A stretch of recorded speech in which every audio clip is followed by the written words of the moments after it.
여러분들 오늘 3일째죠. 네. 어떠세요? 스마트폰 세계에 들어와 보니까 좀 아주 재미있습니까? 네. 그러시고요. 이제까지 내가 늘 써오던 그런 어플 또 혹은 그런 패턴만 해 오셨는데요. 이제 제가 듣기로는 여러분들 강사로 준비하고 있다고 들었습니다. 맞습니까? 예. 그렇다면 이 강사는 내가 익숙하게 잘할 수 있어야 되고요. 또 다른 사람한테 가르쳐 줄 수 있을 정도로 아마 좀 열심히 하셔야 될 것 같은데 저는 오늘 울산에서 왔습니다.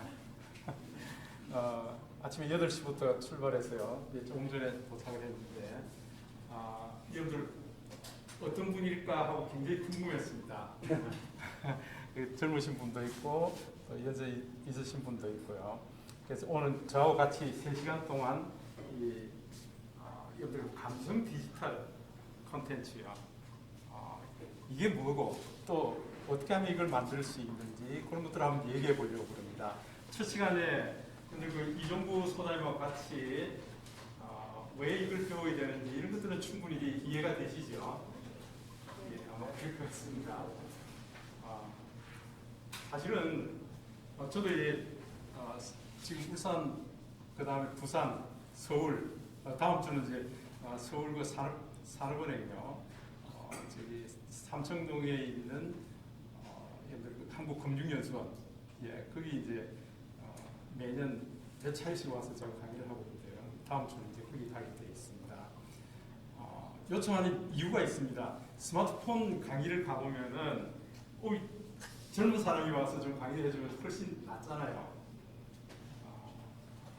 그런데 젊은 사람이 와서 기능이 이렇습니다, 저렇습니다 하면요. 굉장히 지겹고요. 버티는 게 힘들어져요. 그래서 아마 여러분들도 동의할 겁니다. 내가 기능만 가르쳐 준다 그러면 훨씬 젊은 사람이 훨씬 낫다. 그럼 내가 뭘 해야 될까? 이 나이가 이제 이 정도 들고 그 다음에 경험치도 많고요. 체험한 것도 많기 때문에 그런 것들이 스마트폰에 어떻게 녹아들어서 얘기를 해줄 수 있을까 하는 그런 걸 여러분들도 고민하면서 그런 쪽을 많이 챙겨보셔야 되겠다 그런 생각이 듭니다. 무슨 얘기가 하니까 젊은 사람들의 기능은 잘 알고 있습니다. 그런데 이게 왜 필요한지 이게 일상생활 가운데 어떻게 적용이 되는지 그런 것들을 얘기해 주지 않으면 정말 무용지물이 되어버립니다. 배울 때 그때밖에 없고요. 돌았으면 다 잊어버리고요. 그럼 곤란하다는 거죠. 그래서 아마 오늘 저하고 이렇게 짧은 3시간이지만은 맞아요. 나도 이제는 스마트폰에 관련돼서는 전문가가 될 거야. 큐레이터라고 그랬기 때문에요. 특히 디지털 콘텐츠 큐레이터입니다. 디지털로 구성되어 있는 글과 사진과 영상과 이 모든 정보들을 어떻게 손쉽게 내가 이렇게 얻고 또 그걸 가공해서 이렇게 원하는 사람들한테 딱 입맛에 맞도록 제공할 수 있을까, 가르쳐 줄 수 있을까, 그런 것들을 자꾸 이제 연구해 보셔야 되는 그런 시기인 것 같습니다. 그래서 제가 이제 오늘 좀 자극을 많이 시킬 거예요. 이 나이에 맨 뒤에 계신 분도 저처럼 머리가 허였습니다, 그죠? 머리 허옇게 해서 스마트폰 가리키에 또 나가면은요, 다들 주저하죠.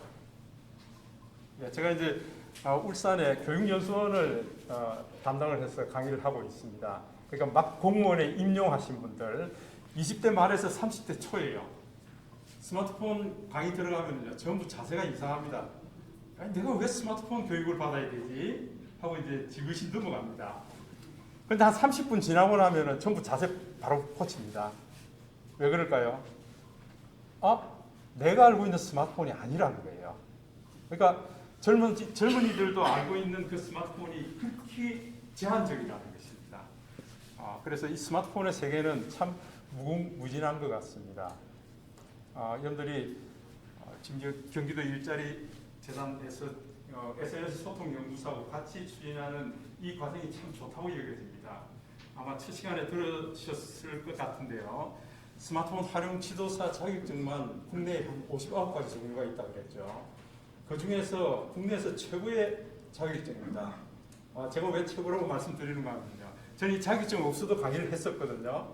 그런데 이제 기관 같은데 강의를 나가니까 무슨 자격으로 강의를 합니까? 하고 묻더라고요. 자격증을 보자는 거예요. 저는 IT 쪽만 30년 늦게 일을 했거든요. 이거 아무 문제가 없습니다 해도 안 들어요. 자격증을 보자는 거예요. 그래서 국내 자격증을 보니까 SNS 소통 연구소가 그래도 제일 낫더라고요. 제가 이 검토를 많이 했습니다. 왜 좋은가 하니까 여러분들이 책이 있습니다. 우리가 기준으로 볼 수 있는 이런 책들요. 이 책을 발간하는 것이 유일하게 SNS 소통 연구소예요. 이게 신뢰성이 가는 거죠. 거기에다가 이런 소장을 만나서 한참 얘기를 많이 했습니다. 그랬더니 여기가 좀 믿을만하다. 전국 한 60개 정도의 그 지국이 있고요. 저는 이제 울산 지부장을 맡아 있습니다. 울산에서 제가 스마트폰 활용 지도사 자격증을 발급한 인원이 한 300명 됩니다. 울산에서만요. 그 중에서 지금 앞으로 선생님과 같이 열심히 해보겠습니다 해서 이제 60명이 울산 스폰지라는 이름으로 활동을 하고 있습니다. 그 안에서 지금 14분이 저하고 똑같이 지금 뛰고 있습니다. 강사로. 그래서 매달 한 달에 한 번씩 워크숍을 하고 있는데 이번 달 워크숍이 내일입니다. 그래서 제가 이제 이거 마치자마자 이제 손살레친 내려가야 됩니다. 근데 이게 무슨 이유인지 KTX 차표가 없더라고요. 내려가는 차표가요. 큰일 났다. 그래서 대기 명단에 올려놓는데 어젯밤에 연락이 왔더라고요. 이렇게 자리가 있으니까 결제하라고요. 그래서 아마 오늘 마치고 내려가는데 큰 문제가 없을 것 같습니다. 여러분들이 아마 이제 세 번째 시간이기 때문에 3일째이기 때문에요.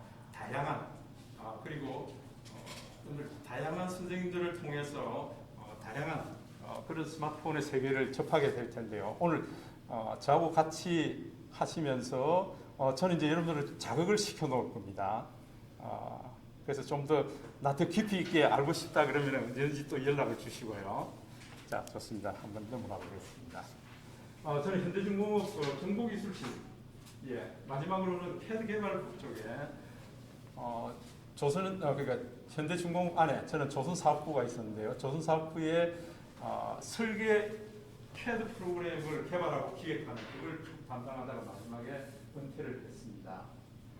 그러다가 지금 이제 한국금융연수원이라든지 폴리텍대학, 울산대학, 울산광역시 시청 직원들도 좀 강의를 해달라 그래서 요즘은 시청 직원들한테도 강의를 들어가고 있습니다. 그리고 이런 울산 시청자 미디어 센터라고 있습니다. 전국에 시청자 미디어 센터가 8군데가 있습니다. 서울도 있고요. 그래서 지금 시청자 미디어 센터에서도 와서 좀 해주세요 해서 책임 강사를 하고 있고요. 여러분도 아시듯이 이게 계속 여러분들이 있으면은 스마트폰의 테크닉은 날이 갈수록 변모하고 있잖아요. 날마다 발전하고 있잖아요. 그 기술, 그 테크닉을 내가 뒤처지지 않고 계속 습득하시려면은 SNS 소통연구소에 함께 활동하시는 것이 가장 좋습니다. 전국에 앞서가시는 분들이 이렇게 서로 많은 정보를 나누고 또 이렇게 공유하고 있으니까요. 그게 바람직할 겁니다. 그런 걸 통해서 책도 얼마든지 만들어낼 수 있고요. 그래서 제가 생각하는 스마트폰은 무엇을 할 수 있을까 하는 영상을 제가 이제 1분짜리 영상으로 만드는데 같이 한번 볼까요? 우리의 삶 곳곳에 스마트폰은 함께합니다. 여러분은 어떻게 사용하세요? 이젠 말로 표현해보세요. 내 스마트폰이 훌륭한 비서가 될 것입니다. 전화 연결, 길 찾기, 일기 작성, 노트 메모를 할 수 있습니다. 사전에 노랫말과 시, 연합카드, 명함, 캘리, 팜플릿, 브로셔, 홍보지를 만들어 내가 하고 싶은 것들을 표현해보세요. 여러분의 업무인 통번역, 팩스, 스캔, 발표자료 등을 스마트워크로 업무의 효율을 높여줍니다. 우리의 일상을 영상 편지로 표현해보세요. 가족들에게, 친구 동료들에게, 영상으로, 영상 자서전으로 표현해 보세요. 이젠 SNS로 가족, 온 세상의 친구들과 소통해 보세요. 스마트폰은 좋은 동반자가 될 것입니다. 특히 이 코로나 시대가 오면서 여러분들 그 키워드가 나의 훌륭한 비서가 될 수 있다. 스마트폰이 또 하나는 좋은 동반자가 될 수 있다. 아마 이런 강의 나가시면 이 두 가지를 꼭 부각시켜야 될 필요가 있습니다. 비서다. 나의 좋은 동반자다. 이 동반자는 동반자인데 내 가족과 친구, 그 다음에 SNS 뭐 이렇게 내가 알지 못하는 다시 이게 사귀어야 할 그런 친구들께 나아가는 좋은 동반자가 될 수 있는데 스마트폰이 목적은 아닙니다. 수단입니다. 하나 이거 수단이 돼서 이 수단을 잘 활용하고 이용하고 응용해서 가족들과 더 가까이 소통하고요. 또 친구들과 더 가까이 소통할 수 있는 아주 좋은 도구가 된다. 그러려면은 먼저 내가 잘 사용할 수 있어야겠다. 그런 다음에 다른 사람한테 알려주실 수가 있다. 그래서 여러분들 그 전문가라는 말은 처음부터 전문가가 없습니다. 처음부터 전문가인 사람이 없죠. 도전하고 또 그걸 반복해서 연습하고요. 그게 완전히 내 것이 될 수 있도록 익숙하게 자꾸 연습해보는 그 길만이 전문가로 나아갈 수 있습니다. 내가 전문가가 될 때에 다른 사람들한테 알려줄 수가 있는 거죠. 그리고 내가 어플 하나 알았다. 오늘 제가 오면서 보니까 여러분들 카드 작품들이 카톡방에 계속 올라오대요. 그거 물로 만드신 거예요? 글그램으로 만드신 거예요? 캘리랑에서 만드신 거예요? 예. 캘리랑 만들기 전에 혹시 다른 또 카드 어플 사용하지는 않으셨어요? 글그램이죠. 예, 글그램, 캘리랑 요걸 사용해서 지금 작품들이 막 올라오더라고요. 여러분 만들어 보시니까 어때요? 재밌죠? 맞습니다. 예, 그런 작품들을 나만의 작품, 거기에다가 감성을 더 넣어서요. 다른 사람이 받아봤을 때 이 카드를 공감하고 소통할 수 있다 그러면은 정말 멋진 카드가 될 수 있죠. 네, 그런 것들을 만드는 연습을 자꾸 하셔야 되고요. 하나만 글그램 하나만 아셔서는 안 된다. 그러니까 이 카드 그러니까 어플들이 서로 융합을 시키는 것도 같이 해주셔야 된다. 그 얘기예요. 하나로서 끝나는 게 아니고요. 나 이 작품을 좀 더 완성도를 높이겠다 해서 다른 어플하고 같이 융합해주는 그런 걸 자꾸 연구를 해보셔야 된다. 오늘 이제 그런 것도 좀 얘기를 해드릴 거예요. 예. 그래서 저는 여러분들하고 같이 감성을 녹여내는 스마트폰 카메라 촬영 노하우. 물론 아마 이게 다음 언제인지 잘 모르겠는데요. 아마 이태영 감독이라고 와서 여러분들 촬영에 관해서 또 상세하게 알려드릴 거예요. 오랫동안 KBS였어요. 다큐멘터리 촬영 감독으로 계셨으니까 그 부분을 아주 잘 말씀을 드려줄 텐데 저는 그 외에 스마트폰에서 어떻게 감성 있는 사진을 촬영해 볼까 하는 것들을 좀 알려드릴 거고요. 그 다음에 두 번째는 나만의 다이내믹하고 임팩트한 카드 뉴스를 좀 만들어 보자. 그리고 좀 유용한 정보도 좀 알려드리려고 하는데 3시간 안에 다 할 수 있을지 모르겠습니다. 한번 달려보죠 뭐. 저기 시기가 없으니까 혹시 쉬는 시간 되면은 저한테 얘기해 주세요. 안 그러면 좀 뭐 그냥 3시간 동안 내리 달릴지 모르겠어요. 예. 우선 스마트폰 촬영 노하우에 대해서 좀 말씀을 드리고요. 저는 이게 아이템을 이렇게 많이 준비했는데 여기서 한 2-3가지만 말씀을 드리려고 그럽니다. 자, 여러분 스마트폰 사진 많이 찍으시죠? 이 사진 촬영에 관해서는 남녀노소 누구나 다 좋아합니다. 즐겨 찍고요. 그런데 여러분들 그 갤러리 안에 있는 여러분이 직접 찍은 사진 중에 마음에 드는 사진이 많습니까? 마음에 들지 않는 사진이 많습니까? 마음에 안 드는 사진이 훨씬 많죠. 솔직한 겁니다, 그게. 와, 이거 분명히 찍을 때는 야, 이게 정말 멋지구나. 혹은 이건 찍어놔야 돼. 하고 찍었는데 나중에 찍고 보니까 그렇게 마음에 들지 않습니다. 쓰레기통에 넣기가 바빠요. 그런 경험들을 많이 해 보셨을 겁니다. 그럼 어떻게 하면은 마음에 드는 사진을 찍을 수 있을까? 그걸 한번 생각해 보려고 합니다.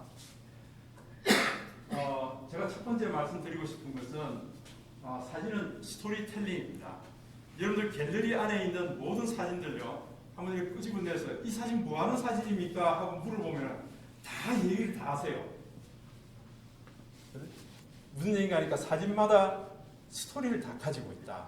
그게 여러분들 집 안에 오래된 앨범 속에 40년, 50년 전에 된 우리 부모님의 이야기, 흑백 사진이 하더라도 그 안에 이야기를 가지고 있다고요. 지금은 형제들이 한 사람은 광주에 있고 한 사람은 미국에 있고 다 떨어져 있어도 그 사진을 디지털로 바꿨어요. 야, 오늘 앨범을 열어보니까 엄마, 우리 어머니 40년 전에 사진이 여기 나왔네 하고 탁 올려보세요. 그러면 큰형이 뭐라 얘기하고요. 또 누나가 뭐라고 얘기하고요. 얘기가 스물스물 살아서 일어난다는 거죠. 이게 스토리가 있다. 그래서 우리가 찍은 모든 사진은 이야기가 있고요. 이 사진은 요소가 그 안에 시간이 정지되어 있습니다. 그리고 어떤 공간이 그 안에 들어 있습니다. 시간과 공간이 있다 하더라도 내가 찍고자 하는 마음이 없다 그러면은 그게 사진으로 남을 이유가 없습니다. 안 남죠. 근데 내가 찍고자 하는 마음이 있었다는 거죠. 마음의 움직임이 있다는 거죠. 그 세 가지가 함께 어우러져야 비로소 사진으로 남게 됩니다. 무조건 여러분들 찍은 사진은 다 과거형입니다. 이재명 사진을 한 컷 더 찍었다. 1초 전에 사진이 되고요. 10분 전에 사진이 되고 한 달 전에 사진이 되는 겁니다. 다 과거형이 되어버린다는 거죠. 그래서 제가 말씀드리고 싶은 것은 사진은 스토리가 있다. 근데 이 스토리가 10년 전에 찍은 스토리인데 내가 이걸 사진을 꺼내보는 순간 다시 이야기가 스물스물 피어납니다. 현대 진행형으로요. 그렇기 때문에 사진은 현대 진행형으로 스토리텔링이라고 얘기를 하고 있습니다. 그래서 여러분들 이 스토리텔링을 어떻게 잘하느냐에 따라서 내가 작가가 될 수가 있습니다. 자, 카메라는 나이를 묻지 않는다 하는 책이 있습니다. 이 책입니다. 이건 굉장히 얇습니다. 이게. 이 책은 요즘 구하기 힘듭니다. 이거 아마 여러분들 알라딘이나 이제 중고서적, 예스24 중고서적에 뒤져보면 이게 나올 겁니다. 근데 이 책을 제가 좀 권해드리고 싶은데 이게 사토 토미오라는 분이 쓴 거예요. 근데 이 사람은 미국의 뇌과학자입니다. 알츠하이머 전공자예요. 평생을 치매 이것만 연구를 했던 사람인데요. 이 사람이 어떤 사람들이 어떤 부류가 치매가 가장 적은가 하고 봤더니 사진을 하는 사람들이 가장 치매가 적더라는 거죠. 그래서 이 양반이 실제로 66세 때 도쿄 공화대학 예술학부에서 본격적으로 사진 수업을 해서 지금은 사진 작가예요. 지금 아마 85, 6세 정도 됐을 거예요. 이분이. 그래서 이분이 쓴 책이 요약하면 이렇습니다. 사진 애호가는 늘 젊음을 유지할 수가 있다. 실제로 혈액을 검사해 보니까 사진을 하는 사람들은 보통 다른 사람들보다 혈액이 젊더라는 겁니다. 또 하나는 사진은 무척 자유롭다. 내가 좋으면 되거든요. 이게 그 양반이 찍은 사진입니다. 이게 우리가 볼 때 이 사진이 와 멋지다 그럴 수 있겠어요. 근데 본인은 이야기를 가지고 있어요. 이 사진을 왜 찍었는지 이야기를 가지고 있습니다. 이거 찍을 때 자기는 막 희열을 느끼는 거예요. 이게 우리도 마찬가지입니다. 내가 만약에 서예를 하시는 분이라 그러면은 왕이지체를 쓰겠다 그러면은 전제 안에 난 처음부터 끝까지 왕이지체를 써야 돼요. 그 안에 주사체가 섞이고 그러진 않습니다. 그런데 사진은 그렇지 않다는 거예요. 자유롭게 내가 찍을 수 있다. 장르 불문하고요. 그렇게 하실 수 있다. 근데 사진을 찍을 때 굉장히 감동을 많이 느낄 수가 있다. 어떤 사람이 치매가 오는가 하면은요, 이게 몸 안에 있는 베타엔돌핀이 흐르지 않을 때 치매가 온다 그러더라고요. 그럼 그 물질이 언제 흐르냐는 거죠. 만약에 내가 어제나 오늘이나 내일이나 몸이 건조하게 동일하다. 아이고 오늘 일어나서 내가 또 뭐 하지. 이런 사람들은 치매 오기 십상이라는 거죠. 그러나 내가 오늘 아침에 눈을 떴을 때, 야 오늘 내가 할 일이 이건데 이런 사람은 치매가 올 수가 없죠. 그죠? 항상 살아있는 아주 탱글탱글한 뭐가 있죠. 예. 마찬가지입니다. 감동이 없고 무리한 현상이 계속 반복이 될 때 치매가 온다는 거죠. 근데 사진은 여러분들 셔터 소리, 착착하는 그 셔터 소리에 우리가 상당히 쾌감을 많이 느낄 수가 있고요. 또 엔돌핀이 많이 흐를 수가 있다. 나 혼자 할 수 있는 취미. 그러니까 여러분 한번 보세요. 이제 인생 2막을 시작한다. 그러면은 나 혼자 꾸준하게 계속 할 수 있는 게 뭐가 있을까? 보면은 아마 사진이 그렇게 할 수 있을 거고요. 캘리그라피 이런 것도 혼자 할 수 있을 거예요. 누구 도움 없이도 계속 할 수 있을 거예요. 그 다음에 부부가 함께 할 수 있는 게 뭐가 있을까? 그것도 사진이더라고요. 저는 집사람하고 그렇게 많이 하거든요. 둘이서 같이 여행을 다니면서 사진을 찍을 수 있으니까 그거 얼마나 좋습니까? 또 친구들과 여럿이 함께 할 수 있는 게 뭐가 있을까? 그걸 고민해야 된다는 겁니다. 그렇게 했을 때 친구들과 함께 어울려서 또 여행 다니면서 사진을 찍을 수 있고요. 이제 여러분들 강의 나가시면 이런 걸 분명히 화두로 내놔야 됩니다. 이게. 그래서 혼자 할 수 있는 거, 부부가 함께 할 수 있는 거, 친구들과 같이 할 수 있는 게 뭐가 있을까? 사진이 굉장히 좋다는 거죠. 왜? 치매 예방을 할 수 있으니까. 제 얘기가 아니고 과학적으로 증명을 해놓은 겁니다. 이 양말 여기에다가 다 글을 써뒀다고요.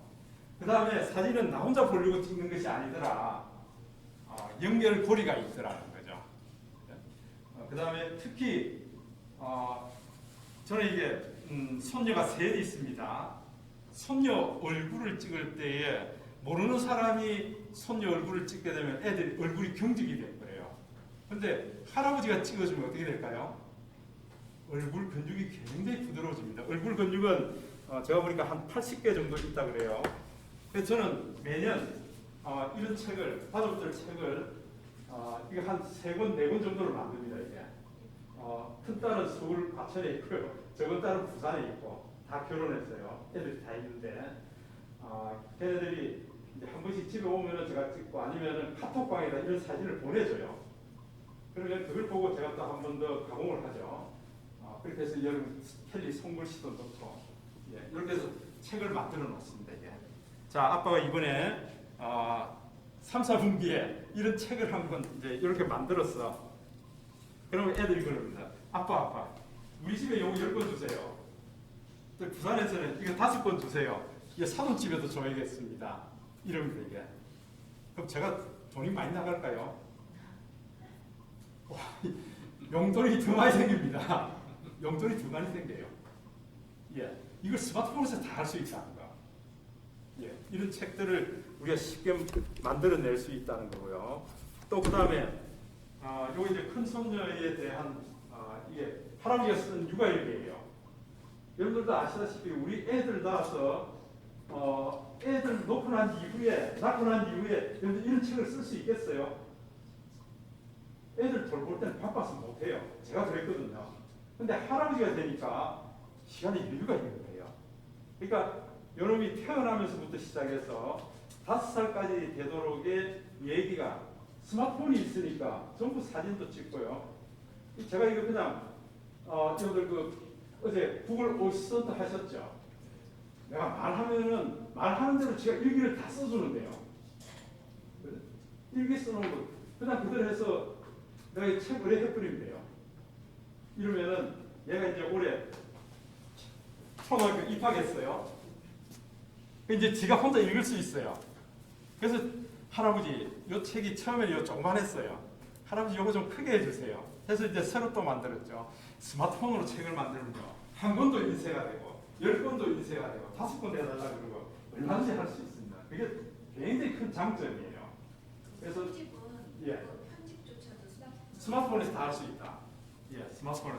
이제 여러분들이 하시고, 저는 이거 스마트폰으로 책 만들기 이 과정을 요청한 데가 굉장히 많아요. 전국적으로요. 그러면은 이렇게 만든 샘플이 있잖아요. 네, 있으니까 아마 이게 여러분들이 이런 강의를 하시면 좋다. 그 얘기예요. 스마트폰 기능 가르쳐 줄게. 그 젊은 사람들이 다 하는데 왜요? 젊은 사람들한테 못 당해요. 근데 이런 건 어때요? 나이 든 사람이 할 수 있다. 그 얘기예요. 동일수수 못하는 게 아니에요. 할 줄 몰라서 못하는 거거든요. 그럼 이 책 만드는데 어떻게 하면은 만들 수 있을까? 그게 포커스 맞춰서 강의하면 되죠. 그죠? 저는 울산에서 이 스마트폰으로 책 만들기 한 번 할 때 2시간씩 해서 20회 해달랍니다. 20회 하는 동안에 이 자기들 가정에 있는 책들 한 권씩 다 만들고요. 지금 그렇게 해서 뭐 10권 만드신 분도 있고 5권 만드신 분도 있고 많아요. 이야, 선생님 때문에 나 이거 완전히 애들한테 인기 짱이 됐습니다. 그 얘기를 참 많이 하거든요. 얘도 그래요. 할아버지, 혜윤이 아리 2 안 만드세요. 2 만들어 달래요. 그랬더니 요 동생들요, 둘이가 왜 내 건 또 안 해주는데 이래 됩니다. 이게 그러니까 얘 이거 편지 쓰는 거 보면요, My best friend 해가지고 할아버지 일어났습니다. 따로 점수 딸 필요가 없습니다. 이것만 잘하시면은 그냥 점수 따게 돼 있다. 먼저 내가 해봐야 다른 사람들한테 얘기를 해줄 수가 있잖아요. 우리 이런 거 해보십시다. 굉장히 좋아해요. 아까 이 책만 보여드렸죠. 애들은 또 뭘 좋아할까요? 스티커도 이거 자기 얼굴 들어간 거 내가 마음대로 만들 수 있어요. 네, 그런 것도 해보시라는 거예요. 이거 보세요. 이게 스티커 종류대로 다 만드는데요. 이걸 예를 들어서 문구점 가서 스티커, 지 얼굴도 없는 스티커를 사려면요, 제가 깜짝 놀란 게 A4 한 장에 6,000원 정도 하더라고요. 스티커가 A4 한 장에 6,000원이에요. 근데 이런 스티커는요, 가격도 무척 싸요. 깨서 붙이면 되니까. 이런 스티커들요, 한 장에 들어있는 스티커도 있고, 우리 그 애들 공책에, 요만한 공책 표지에 그냥 그대로 붙이는 스티커도 있고요. 그럼 뭡니까? 이런 공책은 유일하게 하나잖아요. 이런 스티커들 쭉쭉 떼서 붙이면 되니까. 예. 그러니까 여러분들 만약에 스마트폰 강의를 해야겠다 그러면 이런 산출물이 있는 강의를 하는 것이 훨씬 좋다. 예. 젊은 사람들하고 경쟁력이 있습니다. 이해되시죠? 예. 그러면은 우리 사진도 좀 그렇게 했으면 좋겠다. 그 얘기예요. 사진도. 자, 저는 제가 찍은 사진들이 전부 스토리텔링이 되고 있습니다. 그냥 갤러리에만 잠자고 있는 것이 아닙니다. 이야기가 다 있습니다. 이게 어떻게 이야기를 펼쳐 나갈까 하는 그게 좀 궁금하시죠? 궁금 안 합니까? 그냥 넘어갈까요? 자, 보세요. 예를 들어서 위험한 외출이라는 게 있습니다. 이건 지금 그냥 갤러리에만 있는 게 아니에요. 어느 날 제가 강의가 끝나고 이제 운전해서 다른 쪽으로 이동하는데 갑자기 운전석 앞 유리창에 이 녀석이 어깨를 쭉 펴는 거예요. 사막이에요. 그래서 여러분들 스마트폰의 파워 버튼을 따닥 더블 클릭하면 카메라가 켜지죠. 카메라가 켜서 찍었는데 이게 초점이 안 맞았어요. 그립하게 찍혔어요. 그래서 제가 여기다 이제 이 글을 썼습니다. 기사 양반, 좀 천천히 달릴 수 없어? 이게 얘가 꼭 이렇게 얘기하는 것 같아요. 그래서 아니, 그거 니시오. 그러고 난 이후에 다시 한 장 딱 찍었더니 이제 정확하게 찍혔죠. 바로 앞에 있는 내가 안 보인단 말이에요. 아니, 사마씨가 왜 거기에 있어? 하고 내가 이제 얘기를 하는 거예요. 네, 그랬더니 이 친구 하는 답이 이렇습니다. 이게 가을바람 쐬러 나왔다가 그대 차창에 일광욕을 즐기는데 출발하려고 그러면 기뜸이나 좀 해주고 출발하든지 이렇게 갑자기 출발하는 경우가 어디 있어? 그렇게 얘기하는 것 같아요. 그래서 아이고 미안하게 됐어. 그랬더니 이제 이 녀석이 안 떨어지려고 어깨를 잔뜩 오므리고 있는 거예요. 움츠리고 있는 거예요. 자, 근데 얼마 가니까 신호등에 제가 걸렸습니다. 그랬더니 이제 어깨를 펴고요. 신호등에 걸렸는데 나 내려도 될까요? 안 돼. 여기 내렸다가는 자동차 바퀴에 발표가 죽어. 안 돼. 네. 내가 안전한 데 가서 내려드리겠어. 이제 그 얘기를 했죠. 자, 그래서 제가 우리가 울산에 남목 주민센터라고 이제 아주 유명한 남목 비산이 아주 산세가 좋고요. 좋은 데가 있습니다. 동네 인심도 좋고 비산 경치도 일품이고 내가 여기다 내려드릴 테니까 미안해요. 당신이 살던 데에서 조금 한 4, 5km 떨어졌는데 그래도 여기가 훨씬 공기가 좋으니까 여기 사는 게 어떻겠어? 그랬더니 고맙다고 그래요. 그럼 우리 인연인데 얼굴 마주보고 사진이나 좀 찍읍시다 그랬더니 얼굴을 절대 안 보여주는 거예요. 이게. 할 수 없이 이렇게 찍고 말았어요. 그래서 제가 사진을 이렇게 5장 찍었어요. 이 얘기가 됩니까? 좀 수긍되죠? 이게 스토리텔링입니다. 나는 이런 느낌으로 이 사진을 찍었거든요. 얘하고 얘기를 나눈 게 아니죠.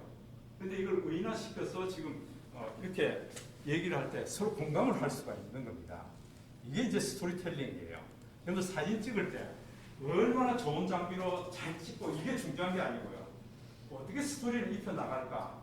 그게 더 중요하다. 사진 작가는 여러분들 광학기계 카메라를 잘 다루는 사람이 아니라 이야기를 어떻게 펼쳐 나가냐. 그 사람이 요즘은 이제 사진 작가입니다. 이해되시죠? 좋습니다. 자, 그러면은 제가 손녀하고 얘기를 하고 있습니다. 어느 날 저희 집에 왔습니다. 할아버지, 이게 할아버지가 사진 찍으면 굉장히 부드러워요. 그러니까 할아버지 나랑 놀이터 갈까? 할아버지하고 놀이터 가야 재밌습니다. 저보고 그렇게 묻습니다.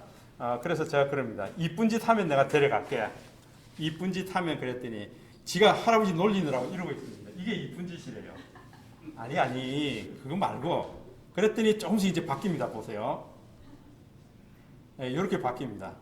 오케이, 이 정도면은 충분히 이쁜 짓 됐으니까 내가 데려갈게. 예, 이걸 여러분들 보세요. 순간적으로 이게 스마트폰 카메라로 탁탁탁탁 찍어 나갈 수가 있다는 거예요. 네? 자, 오케이 무조건 나가자. 그랬더니 이 딸애가 여기 리모트 컨트롤 RC 카드 갖고 노는 걸 굉장히 좋아해요. 그래서 놀이터 가서 이제 이걸로 열심히 놀고요. 또 이게 이런 미끄럼들 타고요. 이 미끄럼 타는 게 이게 쉽지 않더라고요. 이게 큰 애들이 타는 건데 진짜 작으니까 할아버지 보고 여기 올려달랍니다. 그래서 지가 출발하면 제가 손을 놓습니다. 그럼 쭉 타고 내려오고요. 한 20번 해보세요. 팔 빠집니다. 할아버지 죽겠습니다. 정말이에요. 이제 그만할까 하는데 안 된대요. 더 해야 된대요. 예, 이런 얘기들을 여기 써놓은 거예요. 자, 그래가지고 이제 이제 집에 들어갈까? 그랬더니 할아버지 한 번만 더 하세요. 한 번. 이제 이러면은 한 번 더 안 할 수가 없죠. 예, 점수 따는 비결이 여기에 있습니다. 얘가 지금 이 책에 이 내용이 있기 때문에 지가 아는 거예요. 그냥. 그때 할아버지가 힘들었겠구나. 이제 아는 거예요. 예. 그래서 사진은 여러분 어떻게 다 시간 여행을 할 수 있습니다. 3년 전의 이야기, 5년 전의 이야기. 지가 태어나면서 내가 어떻게 태어났는지 지가 이게 뭐 산부인과에서 태어난 얘기까지 여기 다 있거든요. 지가 알 수가 없는데 할아버지가 책을 만들어 놓으니까 지가 다 알 수 있는 거죠. 이렇게 사진은 스토리텔링이 된다. 제가 찍어놓은 모든 사진들이 다 이런 스토리를 가지고 있습니다. 하나하나 다 설명해 드릴 수는 없겠지만은 여러분들 충분히 이해는 되시죠? 네. 그래서 먼저 내가 좋은 사진을 찍고 이걸 해보시고요. 그 다음에 다른 사람들한테 스마트폰 강의를 할 때 이거 뭐 구글 어시스턴트가 뭐 이렇습니다 하는 거 보세요. 그 어시스턴트를 이용해서 나는 어떻게 활용해서 책을 만들고 나는 어떻게 해서 더 멋진 산출물들을 얻을 수 있습니다. 그러면은 이렇게 배운 사람들이 잊어버리지 않거든요. 잊어버리지 않습니다. 야, 정말 멋진 강사다. 이런 얘기를 들을 수가 있습니다. 그래서 여러분들 그 사진은 스토리텔링이다 하는 이 얘기를 보시고 또 이제 제가 이런 얘기들을 블로그에다 다 올려놓습니다. 그래서 아마 여러분들이 그런 걸 습관화 들이면은 아주 잊어버리지 않고요. 계속 예. 그 아까 카카오 스토리에다가 아닙니다. 블로그에다 넣어놓고 카카오 스토리도 하고 페이스북도 하고 다 하거든요. 그러니까 계정 혹시 알려주실 수 있어요? 예, 나중에 알려드릴게요. 예, 돌아보시면 저는 뭐 집사람하고 뭐 움직였던 거, 애들하고 같이 시간을 보냈던 거 이런 것들이 하루에 보면은 몇 가지씩의 이벤트들이 요소들이 다 있죠. 여러분들 마찬가지죠. 여기 와서 이제 강의 받는 것도 하나의 그 이슈죠. 그죠? 돌아가면서 또 이제 주말이니까 친구 누구를 만나서 뭐 카페 이런 것도 또 하나의 이슈가 될 거예요. 그게 나왔던 대화 내용 중에 야 이런 건 내가 몰랐었는데 이럴 수도 있겠구나. 제가 사실은 광명역에서 내려서 택시를 바로 타고 오려고 그러는데 우리 최상국 단장이라고 아시죠? SNS 소통연구소요. 그분이 광명역에서 내려서요 영등포까지 가는 셔틀 전철이 있대요. 그거를 타고 또 7호선을 갈아타고요. 이 춘희역에서 내리면 얼마나 상세하게 설명을 해놨는지요. 내가 그래 안 하면 안 될 것 같았어요. 그래서 그대로 한번 해봤어요. 했더니 그냥 올 수 있더라고요. 그래서 오면서 중간중간 제가 사진을 다 찍었습니다. 춘희역도 찍고요. 그 다음에 뭐 저기 환승하는 그것도 찍고요. 그 다음에 이 건물도 찍고요. 이게 다 찍었습니다. 찍는 것은 결국은 그게 스토리텔링이거든요. 예, 그런 거를 습관화. 처음 습관이 들 때가 힘이 들어서 그렇죠. 습관이 들고 나면은 이게 습관이 글을 쓰게 만들고 습관이 사진을 찍게 만들고요. 습관이 영상을 만들게 합니다. 예, 그 정도까지 우리가 발전시킬 필요가 있겠습니다. 다른 사람들이 그럽니다. 와, 선생님은 시간이 하루에 한 30시간은 되는 것 같습니다. 그러거든요. 어떻게 익숙하게 할 수 있느냐 하는 그 습관을 내가 들일 필요가 있다는 거죠. 예. 자, 그런 것도 한번 나중에 좀 얘기를 했으면 좋겠는데. 자, 그래서 결론은 다큐멘터리. 예전에는 사진을 다큐멘터리라고 했습니다. 기록성이 있고 진실성이 있고 시간을 기록한 거였습니다. 근데 현재는 이 사진은 스토리텔링입니다. 그래서 사진 작가라 그러면은 도구를 잘 다루는 것이 아니라 도구를 가지고 잘 표현해내는 능력이 있는 사람을 사진 작가라고 부른다. 이왕이면은 기계도 잘 다루지만은 이런 이야기를 잘 풀어나갈 수 있다면은 훨씬 여러분들 강의하는 데 도움이 많이 됩니다. 제가 이제 몇 년 있으면 70이 되거든요. 그러면은 그 나이 때도 오전에 2시간, 오후에 4시간 이렇게 강의할 수 있겠습니까? 예. 여러분들 지금 제가 마이크를 안 쓰고 그냥 발음을 해도 들을만 하죠? 네. 예. 아직은 힘이 있습니다. 그런데 이게 이제 제가 생각합니다. 이게 언제까지 할 수 있을까? 그래서 지금 준비하고 있는 게요. 이제 사진 찍는 걸 워낙 좋아하니까요. 이제 사진을 찍으면서 스토리텔링하는 그런 걸 직접적으로 이제 몸으로 뛰면서 한 10명 정도 같이 오늘은 우리 통도사 가서 통도사의 어떠함을 사진을 찍고 그걸 이야기를 입혀 나가는 방법을 우리가 할 겁니다. 근데 이런 강의를 하려고요. 준비 중에 있습니다. 아마 여러분들도 좀 관심이 있을 것 같아요. 자, 그래서 제가 이제 스마트폰으로 떠나는 시간 여행, 제가 하는 커리큘럼 중에서 가장 인기 있는 겁니다. 스마트폰으로 떠나는 시간 여행이라 뭐 다른 분들은 커리큘럼이 스마트폰 활용법 뭐 이렇게 얘기하는데 선생님은 좀 특별합니다 그러거든요. 예, 스마트폰으로 떠나는 시간 여행. 스마트폰의 여러 기능 중에 큰 부분은 사진을 찍고 또 서로에게 주고받는 겁니다. 셔터를 누를 때 분명 우리는 뭔가를 기록하고 있습니다. 예. 그래서 모든 사진은 이야기를 가지고 있고요. 가족들과 함께 떠나는 휴가여행, 강변 산책 중에 담은 사진, 자전거 라이딩, 등산, 트레킹, 일상생활 가운데 일어나는 소소한 이야기들을 스마트폰은 다 기록하고 편집할 수가 있습니다. 예. 여러분들 이게 디지털 콘텐츠 큐레이터라 그랬거든요. 콘텐츠 큐레이터라 그랬기 때문에 이 디지털 콘텐츠 안에는 여러분들 그 카드 안에 들어가는 글, 그 다음에 카드의 이미지는 어떤 걸로 할까? 사진은 어떤 걸로 할까? 예, 사진, 그 다음 거기에다 만약 영상을 입혀 나간다 그러면은 영상은 어떤 걸로 할까? 이게 다 큐레이터의 역할이에요. 그죠? 어떤 사진으로 할까? 어떤 글을 넣는 게 좋을까? 또 영상을 어떻게 만들어 나가는 게 좋을까? 이게 큐레이터의 역할이라고요. 그러면은 내가 그걸 잘 수집할 수 있을 뿐만 아니라 가공도 또 멋지게 해야겠죠.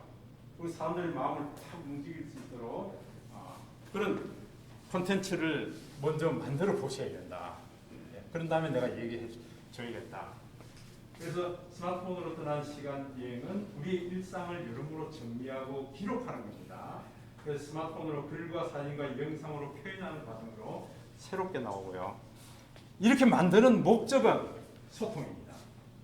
내 좋아라고 하는 게 아니고요. 그 다음에 공감하고 배려하고 사랑이 일어나게 돼 있다는 거죠. 예, 손녀하고도 사랑이 일어나고요. 친구들하고도 사랑이 일어나고요. 그렇습니다. 제가 며칠 전에 결혼 41주년이었어요. 그래서 제가 이제 상장을 하나 만들어서 집사람한테 증정했습니다. 아이들이 난리가 났더라고요. 그러니까 가족 명장상이라고 해요. 명장, 이 울산에 가면은요, 그 왕생로라고 있습니다. 왕이 태어나는 길이다. 이렇게 해서 그 울산에 각종 이런 산업기술 명장들이 많이 배출되어 있습니다. 한 100여 명 이상이 배출되어 있죠. 근데 그분들이 그 NC 백화점 그 옆에 보면은 다 이제 손바닥 동판을 만들어가지고 동판을 다 붙여놨습니다. 용접 명장 누구 명장, 예, 각기 자기 그 기술마다 이게 다 명장들이 다 있죠. 근데 가만 생각해 보니까 우리 가족을 행복하게 만든데 최대 공로를 세운 사람이 집사람이더라고요. 그래서 우리 가족 명장 집사람한테 보냈어요. 그걸 블로그에다 올려놨더니 와 이거 좀 도용해서 쓰겠습니다. 예, 그래서 한 10명 정도가 그냥 자기가 좀 이용해서 쓰겠다 그러고요. 그러니까 그것도 하나의 콘텐츠라는 거죠. 그러니까 그런 걸 우리는 한번 상상해서 자꾸 만드실 필요가 있다. 예. 자, 그 다음에 작업을 하시는데 얼마나 걸리셨어요? 예? 언제부터 작업을 하신 거예요? 이 작업은요. 제 강의가 그러니까 블로그에 그런 컨텐츠들을 계속 축적하고 가공하시는 거예요? 제가 지금 매일 하루에 블로그는 하나씩 올리거든요. 하나씩 포스팅하는데 그렇게 매일 포스팅한 것은 한 2년 정도 됐고요. 그 전에는 그냥 이제 생각날 때마다 하나씩 올리기 시작했는데 제가 이거 파워블로그 강좌를 열면서 야 이거 다른 사람 보고 습관 들이세요. 하루에 한 개씩 포스팅하는 겁니다. 나는 이제 그렇게 얘기하는 거 내가 안 올리면 안 되잖아요. 그래서 그때부터 시작한 게 지금 한 2년 정도 됐습니다. 그러다 보니까 매일매일 이제 사람들 고민이 그거죠. 하루에 한 건씩 포스팅하는 게 쉬울까요? 어려울까요? 어렵죠. 그래서 이제 보는 시각이 달라야 되는 거죠. 내가 사물을 바라보는 거, 사람을 바라보는 그 관점이 바뀌어야 된다는 거죠. 그렇게 바뀔 때에 여러분들이 하나하나 살아나겠는데 그게 스마트폰이 좋은 점은 사진을 찍을 수 있다는 굉장히 큰 강점이 있어요. 사진 한 장에다가 처음에는 한 줄 쓰라 그럽니다. 한 줄 써서 올려라. 그 다음에 2줄 써서 올려라. 한 달간 바꿉니다. 한 달간 하는데 2줄 쓰다가 2줄까지는 괜찮아요. 이제 석 줄부터 쓰라 그러면 이제 약간 이제 고민을 하게 됩니다. 저는 오면서 지하철 카드 넣고 하는 것도 몰라서 다 물었습니다. 지하철 잘 안 타니까 울산은 지하철이 없잖아요. 그 지하철 탔더니 그 여러분들 그 손잡이 있잖아요. 손잡이가 높이가 다 똑같지가 않대요. 어떤 것은 더 긴 게 있더라고요. 저런 게 있구나. 손잡이가 더 긴 게 있구나. 그건 분명히 키가 좀 작은 사람을 위한 거지 않겠어요, 그죠? 그래서 제가 그 사진을 찍었습니다. 찍어서 이제 그 얘기도 할 거예요. 야, 이게 참 디테일이 이렇더라. 예, 그러니까 어디 가서나 이런 보는 시선, 보는 시각이 달라야 된다. 이제 그게 쓰다 보면은 자꾸 이제 그런 게 생기게 됩니다. 예, 그런 것들을 여러분들 지금 이제 오늘 3일째니까 메모를 신속하게 하는 방법 1초 메모 배우셨어요? 1초 메모 같은 거 그런 게 있으면은 여러분들 막 내가 오면서 생각날 때 바로 기록을 해버려야 합니다.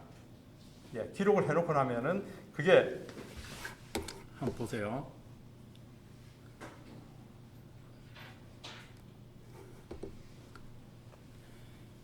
예, 저는 오면서 뭐 여러분들 사진도 찍었지만은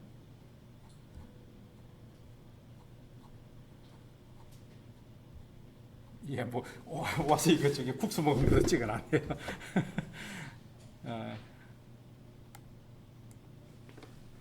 여기 보니까 이 두 개는 이제 길이가 좀 더 길더라고요.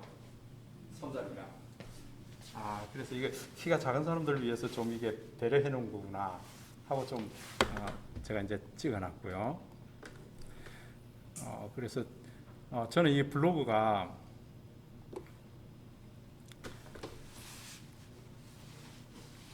금방 안 올라오네요. 그래서 저는 블로그 타이틀이 이렇습니다. 공간과 소통의 스마트폰 강사다. 이렇게 있고요. 그 다음에 제 이름은 닉네임은 앞선 담쟁이라고 해놨습니다. 나이 많은 사람이 뭔 스마트폰 강의 다닙니까? 자꾸 그렇게 얘기를 해서 나는 좀 앞선 담쟁이입니다. 예. 그래서 여기 보면은 영상도 제가 참 많이 만들어 올려놨고요. 집사람하고 천년고도 경주의 가을을 걷다 해서 지금 잠깐 어제입니까? 며칠 된 것 같으네. 가서 잠깐 동안 지금 경주의 그 첨성대 앞에는 핑크뮬리가 아주 이쁩니다. 그래서 가서 사진을 찍고요. 이제 글을 간단하게 쓰고요. 이렇게 찍은 사진들을 쭉 올려놓습니다. 예. 그리고 이제 제가 이제 또 넌지시 하고 싶은 얘기들은 여기다가 이제 캐리 손글씨로 축펜으로 쓰는 겁니다. 대나무를 이렇게 깎아서 펜을 만든 게 그게 굉장히 힘있게 쓸 수 있습니다. 그래서 저런 것도 좀 쓰고요. 직접 쓰시는 예, 전부 제가 손으로 쓴 거예요. 예. 예. 예, 이렇게 해서 이제 이런 핑크뮬리 영상 촬영한 것도 이 안에 있고요. 그러니까 단순 생각할 때 아주 시간이 되게 많은 모양이다. 시간이 많아서 하는 게 아니고요. 하는 방법을 이제 익히시면은 금방 하실 수가 있다.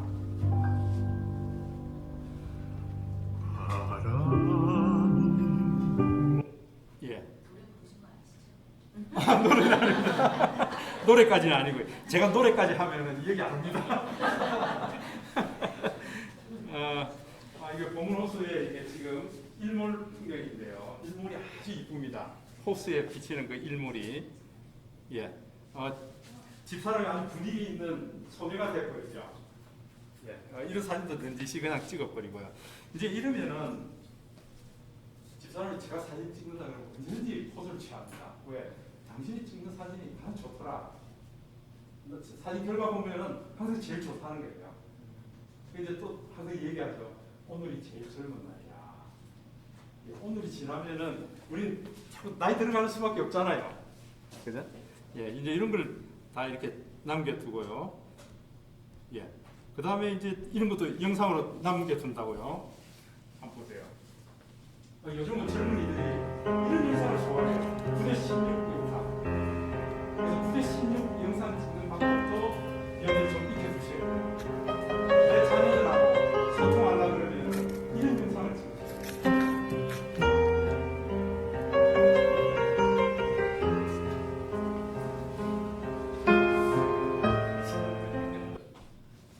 네? 어떠세요? 좋아요. 엑셀런트입니다. 좀 쉬었다 할까요? 예, 알겠습니다. 좀 쉬었다 하겠습니다. 자, 여러분들이 SNS 소통 연구소하고 계속 연결이 돼 있으면은 이런 새로운 이런 기술 테크닉 이런 것들은 여러분 놓치지 않고 다 배우실 수가 있고요. 서로 정보 공유를 할 수 있기 때문에 같이 하는 것이 굉장히 좋습니다. 유리하고요. 자, 저는 이제 좀 간단하게 얘기를 드리려고 그럽니다. 왜냐하면 나중에 그 이태영 감독 오셔서 사진 촬영에 대해서 아주 좀 세밀하게 또 얘기를 하실 거기 때문에요. 사진에 3요소가 있습니다. 사진 하면은 첫째, 초점입니다. 주인공이 누구냐, 내가 어디를 포커스를 맞춰서 찍느냐 그 얘기고요. 두 번째는 사진은 광학기계입니다. 빛으로 그린 그림입니다. 빛이 렌즈 안에 들어와서 그게 상으로 맺혀져 가지고 그려지는 그림이기 때문에요. 이 빛으로 그린 것은 광선을 측정해야 된다는 거죠. 그 광선 측정이 두 번째 요소가 되고요. 세 번째는 구도입니다. 근데 구도인데, 자 이제 같이 한번 해보겠습니다. 자, 여러분들 카메라 한번 다 끄집어 내 볼까요? 자, 카메라를 한번 켜보겠습니다.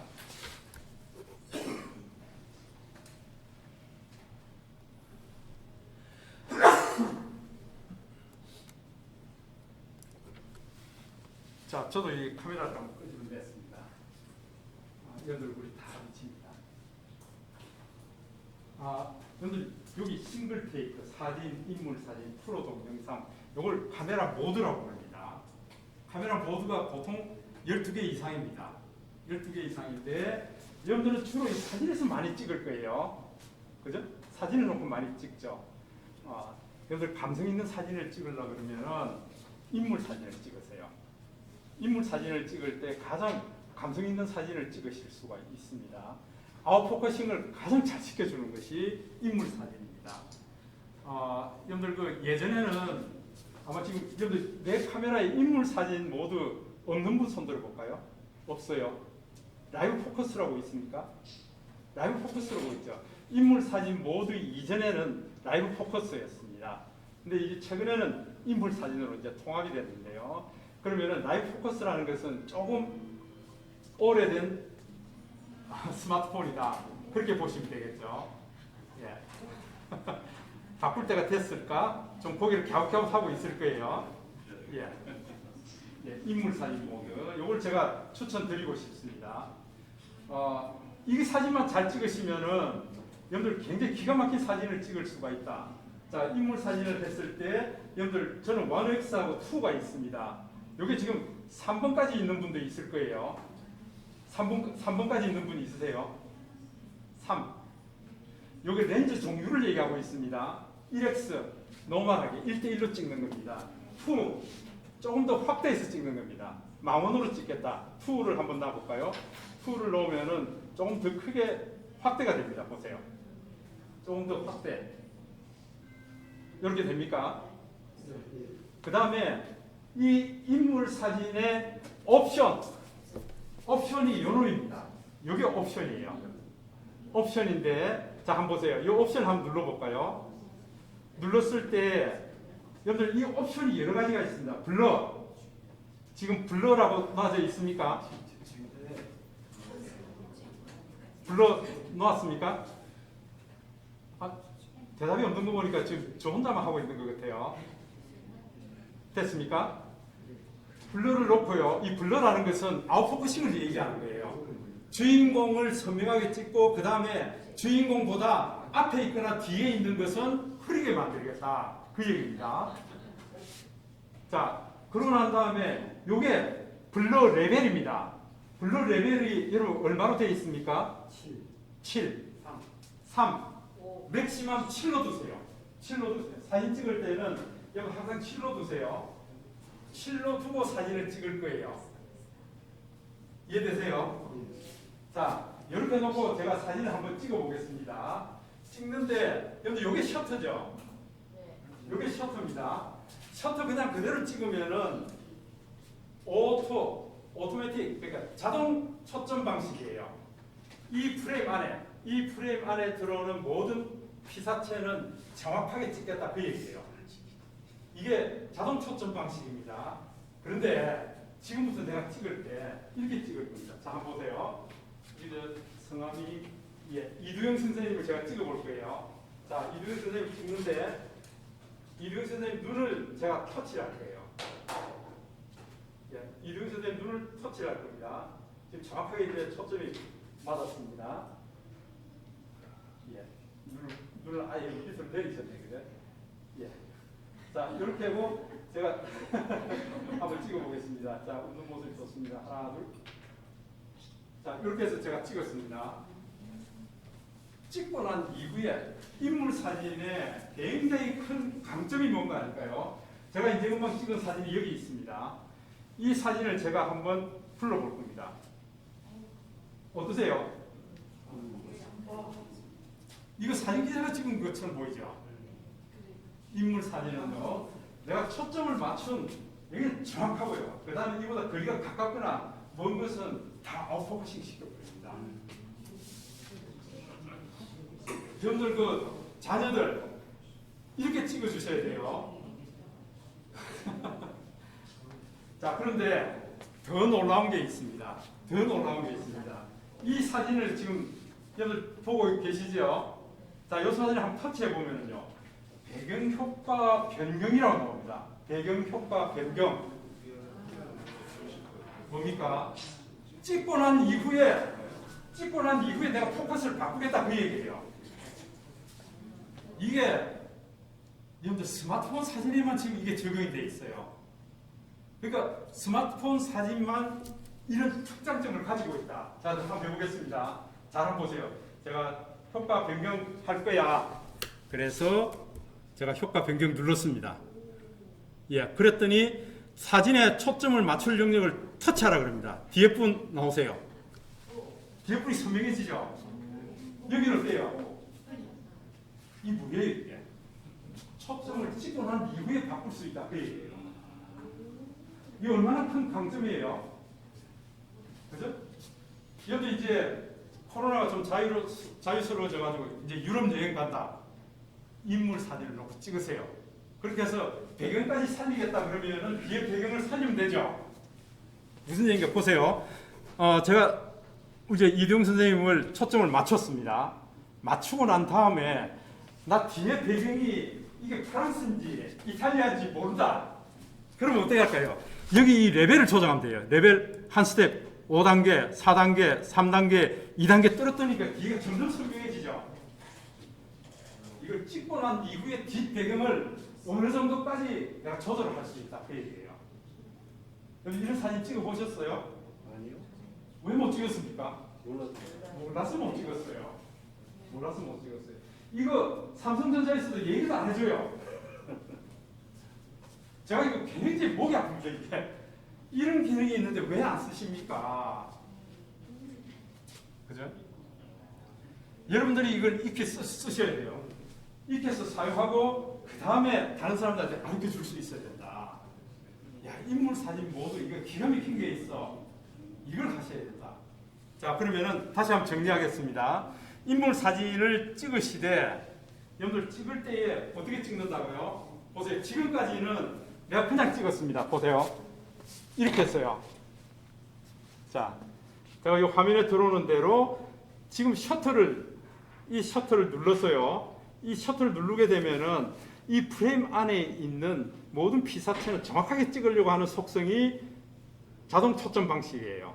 근데 그렇게 하지 말고 주인공이 누구냐 하고 딱 찍어주시라는 거예요. 주인공이 누구다. 한번 타치하면은 흰 동그라미가 그려집니다. 그러면서 3초 후에 없어져 버려요. 3초 후에 없어진다. 이건 뭐예요? 3초 이내로 셔터 눌러라 그 얘기예요. 자, 주인공입니다. 주인공 터치해서 3초 이내에 찍으라 이거예요. 근데 여러분들 한번 더 해보겠습니다. 주인공이 우리 선생님 성함이 최영줄 선생님이십니다. 최영줄 선생님이 주인공인데 제가 이번에는 꾹 누를 거예요. 꾹 눌렀습니다. 꾹 누르니까 노란색으로 해서 이 위에 자물쇠가 꽉 채워져 버려요. 왜? 자, 보세요. 여러분들 스마트폰 안에 렌즈가 후면에 보면은 렌즈가 3개 있고요. 저 같은 경우에 렌즈가 3개 있고 여러분 노란색 렌즈 같은 게 하나 보이고 빨간색 렌즈가 보이죠? 보입니까? 틀려요. 휴대폰마다 틀려요. 틀리는데 여러분들 이 노란색은 프레시예요. 프레시고 그 다음에 빨간색이 센서예요. 자, 센서인데 왜 이걸 터치하라 그러는가 하면요. 터치할 때에 나도 모르는 사이에 이 빨간색 센서가 주인공까지 나가서 포커스 거리를 산출한다고요. 산출하고 또 그 다음에 주인공이 가장 최적화하게 사진을 찍기 위해서 척광을 어떻게 해야 될까 하는 척광 정보를 찾아온다고요. 그래서 터치를 해주시라 하는 거예요. 사진의 3요소 중에 마지막 3번째 뭐였어요? 구도예요. 구도 때문에 자 보세요. 제가 우리 최동희 선생님에게 꾹 눌러서 초점을 맞췄습니다. 오케이 됐습니다. 그러고 난 이후에 구도 때문에 제가 약간 이렇게 틀 겁니다. 이렇게 틀어서 구도 때문에 이걸 고정시켜 놓고요. 틀어준단 말이에요. 틀어주고 구도가 맞았다 그러면 셔터 눌러서 찍어줍시다. 이 얘기예요. 그러니까 왜 사진의 3요소를 얘기했는가 하면은 화면을 터치하면서 두 가지 일을 지가 한다고요. 초점을 잡는 것과 척광하는 것을 지가 한다고요. 그 다음에 나머지 하나 구도는 내가 해줘야 돼요. 얘가 자동으로 못 하거든요. 이게 구도를 어떻게 가져가는 게 좋을까? 세 번째 이거는 사진 찍는 사람의 몫이에요. 그것 때문에 꾹 눌러놓고 지금도 아직 잠겨 있어요. 이 상태로 해서 내가 구도를 잡아서 찍어주시라. 이 얘기입니다. 찍고 난 이후에 내가 여기서 얼마든지 레벨을 조절해 나갈 수가 있다. 이해되세요? 레벨을 조절할 뿐만 아니라 저 이렇게 찍혔어요. 제가 이렇게 찍으면은 우리 딸들, 손자들은 다 좋다 그럽니다. 예, 할아버지가 찍어주고 뭐 아빠가 찍어주면 언제든지 오케이야. 예, 그럽니다.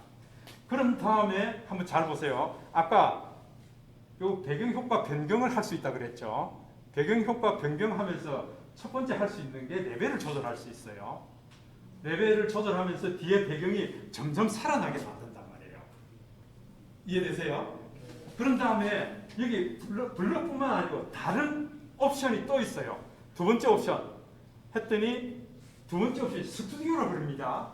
스튜디오에서 찍은 것처럼 해주겠다 그 얘기예요. 옵션 두 번째예요. 보세요. 스튜디오처럼 한다. 그러니까 이게 스튜디오가 하면서 보세요. 제가 한번 터치를 해보겠습니다. 스튜디오. 예, 내가 터치하는 거에 따라서 지금 다 포커스가 바뀌기도 하지만은요. 예, 그러면 또 이 강도도 또 조절할 수 있고요. 다 할 수 있죠. 또 그 다음에 세 번째 옵션을 한번 눌러보겠습니다. 이게 지금 스튜디오를 했을 때에 우리가 스튜디오의 가장 큰 강점은 조명을 작업할 수 있다. 조명, 이게 조명이에요. 자, 조명을 한번 터치해 보면은요. 지금 현재 조명이 여기 있습니다. 내가 조명을 1위로 한번 다시 해볼게요. 여기 지금 밝기가 달라집니다. 이게.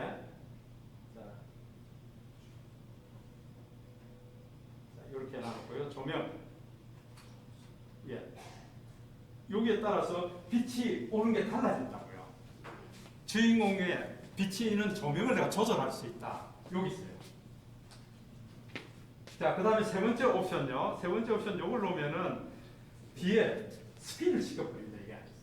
주인공만 또렷하게 놔두고 나머지 스핀을 시켜. 저는 이런 사진 이렇게 처리는 잘 안 합니다. 근데 또 어떤 분들은 또 이게 재밌어 하는 분들도 있더라고요. 자, 그 다음에 네 번째. 이게 줌입니다. 우리 사진 전문가들이 줌 촬영할 때 이런 방법을 많이 쓰거든요. 많이 이렇게 움직이는 것처럼요. 특히 집에 있는 애완견, 고양이 이런 것들 찍으면 굉장히 스피드하게 움직이는 것처럼 보입니다. 찍어놓고 난 이후에 이 옵션을 줄 수 있다. 그 얘기예요. 자, 그 다음에 이 옵션을 주게 되면은 흑백으로 만들어 버립니다. 흑백인데 굉장히 컬러 포인트를 살려줄 수가 있다. 컬러 포인트. 예, 내가 타치해서 컬러 포인트를 살려줄 수가 있다. 그러니까 조금 더 어떻게 보면 신문에 나오는 그런 사진처럼 기법을 바꿀 수가 있다. 그 외에 여러분들 그 카메라 안에 인물 사진 모두 말고요. 모드들이 상당히 많이 있습니다. 이게 왜 이렇게 많을까? 온라인 전자상거래 하는 사람들 때문에 지금 이렇게 많이 있습니다. 예, 유튜브 하는 사람들 때문에 이렇게 많이 있습니다. 이런 것들만 이제 여러분들 집중적으로 카메라 모드별로 좀 한번 섭렵해 볼 필요가 있겠죠. 제가 이제 불을 질러 놓는다 그랬잖아요. 야, 이거 카메라 안에 인물 사진 모드가 있는데 이제까지는 몰랐어요. 이제 뭔지 알았는데 아마 여러분들 그럴 거예요. 저 문만 나서면 다 잊어버린다 그럴 거예요. 제가 강의 해보니까 그렇게 얘기를 많이 하더라고요. 문만 나서면 다 잊어버린다 그러더라고요. 이거 실제 그런지 안 그런지 여러분들 테스트를 자꾸 해보셔야 된다. 여러분들 인물 사진 모드를 찍을 때에 가장 중요한 게 뭔가니까 노란색으로 준비되었어요 하는 이 메시지가 나와야 인물 사진 모드로 촬영이 된 겁니다. 만약에 이게 안 돼 있다 그러면은 한번 보세요. 제가 이게 가까이 갔습니다. 가까이 갔더니 이 보세요. 대상과의 거리를 1에서 1.5m 정도를 유지해줘야 준비되겠다. 그 메시지입니다. 이게 1에서 1.5m 뜰뜰이 나는 거예요. 그랬더니 준비되었어요 하고 나옵니다. 이때 비로소 우리가 배경 효과 변경을 시킬 수 있는 인물 사진 모드로 촬영할 수 있습니다. 그 얘기예요. 그러니까 주인공에서 1에서 1.5m 떨어져야 된다.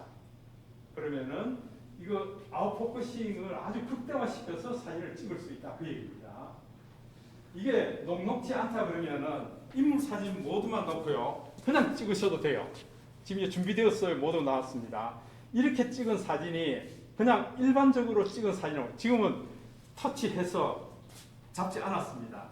그렇다 하더라도 지가요. 뒤에 배경을 상당히 잘 그려주게 만든다고요. 그러니까 사진의 깊이가 더 있다. 그 얘기입니다. 그래서 여기서 사진 모드로 찍는 거하고 인물 사진 모드로 찍는 거하고 여기서 사진 사이즈가 다릅니다. 인물 사진 모드가요. 보세요. 인물 사진 모드는 지금 3.8메가입니다. 이게 메타 정보를 보니까 3.8메가입니다. 4000에 곱하기 2252 픽셀인데 이렇습니다. 일반 사진으로 찍으면은 뭐 지금 현재 1몇 메가 이 정도밖에 안 됩니다. 대 이상 때로는 날 맑은 날 밖에 나가서 한번 찍어보세요. 이게 사진 한 장이 15메가바이트에서 20메가까지 올라갑니다. 왜? 이게 여러분들 뒤에 이걸 우리가 보통 크리게 만든 이걸 그라데이션이라고 합니다. 이 그라데이션이 굉장히 부드럽게 들어가겠습니다. 그러니까 4000에 2200 픽셀이라는 것은 뭡니까 이게? 가로가 세로가 4000 픽셀이고요. 가로가 2250 픽셀이 나눠져 있다는 거죠. 잘게 쪼개져 있는 그 안에 디지털 정보를 가지고 있습니다. 사진은 빛으로 그린 그림인데 여기 화이트보드가 없네요.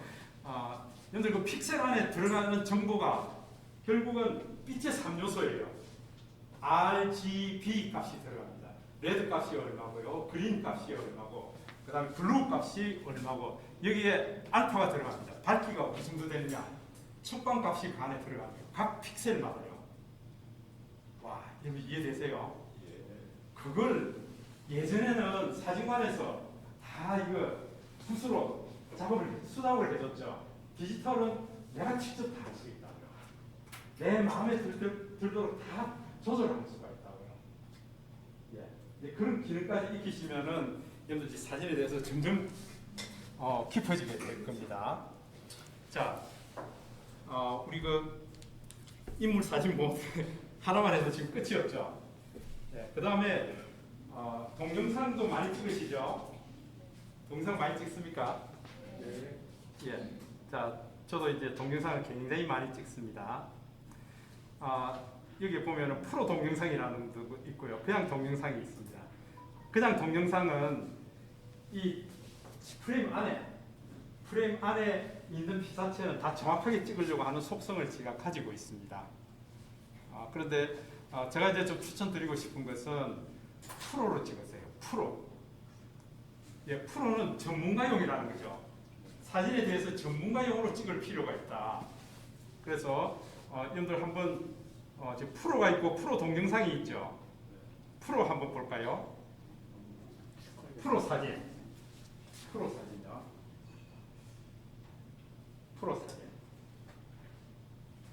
지금 저 같은 경우에는 이게 셔터고요. 여기 또 이 플로팅 셔터라고 그래요. 셔터가 하나 더 있어요. 보조 셔터입니다.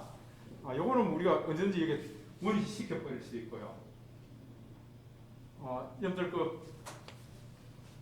어떤 분은 이거 눌러서 쓱 끄집어 내면 보조 셔터가 나옵니다. 보조 셔터가 나옵니다. 보세요. 이게.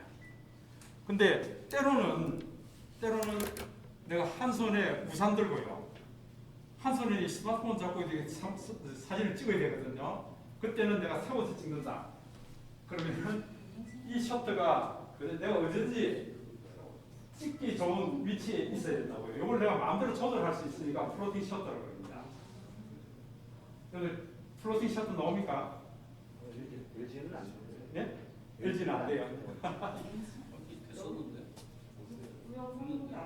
예? 저기 오래된 스마트폰이에요.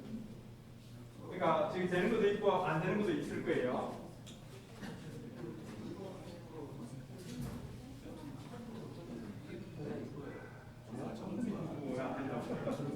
좋은 카메라인데 안 된다고 그래요. 예. 자, 이제 여기 여러분들 프로를 한번 보겠습니다. 프로 어떤 때 프로로 찍을까요? 전문가용으로 찍을 필요가 있습니다. 여러분들 그 예식장에 갔더니 누구 아들 결혼한다 그래가지고 예식장에 갔더니 조명이 막 붉고 이러다 보니까 사진이 버겋게 나옵니다. 아니면 사진이 누렇게 나오고요. 근데 내가 조절하려고 해도 조절이 잘 안 돼요. 그런데 그때는 여러분 프로로 찍으셔야 된다. 전문가용으로 찍으셔야 된다. 이 프로입니다. 지금 프로 넣으셨어요? 자, 그 다음에 여기 EV라는 게 있습니다. EV요. Expose Value입니다. 노출값이에요. 노출이 저는 마이너스 0.9니까 굉장히 어둡습니다. 그래서 EV를 터치하고요. EV를 슬라이드로 조절할 수 있습니다. 이 보세요. 저는 지금 이 강의실 같은 경우에는 EV 값을 한 플러스 0.5에서 0.6 정도로 둘 겁니다. 그래야 깨끗하게 나오거든요. 노출 값을 저는 이렇게 높였다 그 얘기죠. 그죠? 그 다음에 저 같은 경우에는 화이트 밸런스가 있습니다. 화이트 밸런스요. 우리 디지털 색상에서 가장 색을 맞추기 힘든 게 흰색과 검정색입니다. 그래서 우리 디지털 그 표준 업계에서는요, 화이트를 흰색을 그레이 18%를 흰색으로 하자 하고 지금 약속을 잡아놨어요. 그런데 기계 장비마다 다 다르다 그 얘기예요.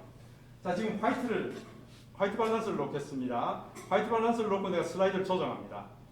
내가 이 켈빈 값이라 그러는데요, K가 켈빈 값이 떨어지면 떨어질수록 차가운 색감이 나옵니다. 반대로 수치가 올라가면 올라갈수록 오렌지 빛깔의 따뜻한 빛깔이 나오게 됩니다. 그러면은 여러분들이 예식장에 가면은 당황하지 말고요.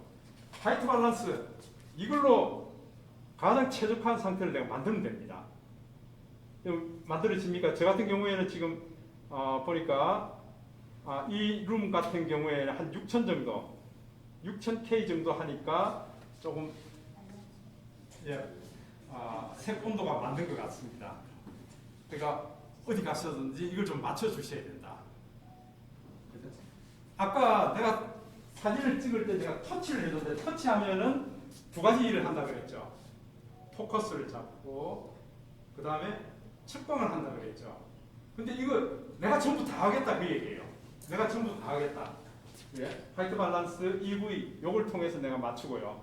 그 다음에 이제 최종적으로 이 포커스하는 요걸로 내가 정확하게 초점을 맞춥니다. 보세요. 예, 이렇게 했을 때 여러분들 어느 부분에 가면은 아웃라인이 녹색으로 그려주는 때가 있습니다. 보세요. 아웃라인이 녹색으로 그려줄 때가 있습니다. 이 포커스를 맞출게요. 여기 보세요. 지금 머리카락이 지금 녹색 라인이 그어졌죠. 여기에 초점이 맞았다 그 얘기예요. 예. 이렇게 해서 셔터를 누르면은 내가 피사체 주인공이 누군가 하는 걸 분명히 맞출 수가 있습니다. 어떤 때 또 이런 사진을 찍을 수 있을까요? 여러분들 비 오는 날 유리창을 통해서 바깥으로 나갈 때 유리창에 맺혀 있는 빗방울 있죠? 이게 아무리 네가 주인공이야 찍어보세요. 안 찍힙니다. 그때 이 프로를 놓고 딱 갖다 대보세요. 정확하게 녹색 라인이 물방울이 그려지는 그때 놓으면은 물방울을 굉장히 정확하게 찍을 수 있다는 거예요. 이렇게 보면은 여러분들 거미줄 같은 거 찍을 때도 딱 봤어요. 프로로 놓고 거미줄이 녹색 라인이 툭툭툭 생겼을 때 그때 터치를 해주시라는 거예요. 셔터를 누르면은 정확하게 찍을 수 있다.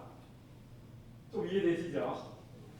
이제는 포커스 맞추는 거, 그 다음에 측광하는 거를 내가 전부 다 하겠다. 사진 찍는 사람이 전부 다 하겠다 하는 게 이건 프로입니다, 이게. 근데 프로 찍는 방법도 알고 계셔야 좋은 사진을 찍으실 수 있다. 특히 요즘 낮에 비가 오고 난 이후에 일몰 무렵에 해가 질 때 보면은 서쪽 하늘이 그냥 아주 빨갛게 불탑니다. 그 불타는 하늘을 더 불타게 만들려고 그러면은 여러분들이 EV 값을 마이너스로 더 내려줘야 돼요. 예, 그러면은 더 불타는 하늘을 만드실 수가 있다. 이 광학 기계 특성상 그렇게 만들어진다고요. 그러니까 이제 이런 걸 좀 아시면은 더 좋은 사진을 찍을 수가 있다. 제가 지금 이제 진행하면서 이 프로를 괜히 얘기했구나 하고 지금 생각하고 있습니다. 굉장히 지금 눈동자가 막 돌아가는 거예요. 이거 어렵구나 지금 이렇게 생각하고 있는 것 같아요. 예. 그런데 프로 이건 사진 찍는 거예요. 근데 하나 더 가보면은 프로 동영상이라고 있어요. 프로 동영상. 이건 뭐예요? 동영상을 찍는데 프로를 찍겠다는 거예요. 와, 더 멋진 영상을 찍을 수가 있다. 더 멋진 영상을 찍을 수가 있다. 예, 영화처럼 찍을 수도 있습니다. 영화처럼요. 야, 이런 것들을 해보면 어떨까? 이게 이제 연습이 많이 필요합니다. 여러분들 해보실 필요가 있습니다. 자, 프로 동영상. 이 화이트 밸런스 4,500 하니까 너무 차가운 느낌이에요, 이게. 그래서 먼저 프로 동영상에서는 첫 번째 맞춰야 되는 게 화이트 밸런스입니다. 화이트 밸런스를 내가 지금 이 룸에서 가장 따뜻한, 가장 좀 적합한 게 어떤 건가 한번 찾아볼 필요가 있습니다. 아까도 말씀드렸지만 한 6,000 정도로 가면 괜찮을 것 같아요. 6,000을 놨습니다. 그 다음에 이 부위는 제가 이제 조절해 보겠습니다. 이제 노출값인데요. 이 너무 열어버리면은 이 피사체가 허옇게 나올 수도 있거든요. 예, 그래서 이제 이런 것들도 좀 조절하시고요.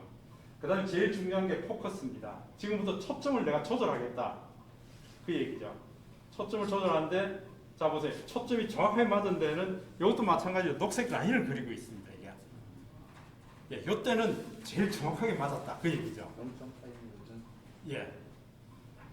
자, 그래서 제가 이제 촬영을 한다 그러면은 내가 이걸 포커스를 다 조절할 수 있다 그랬죠.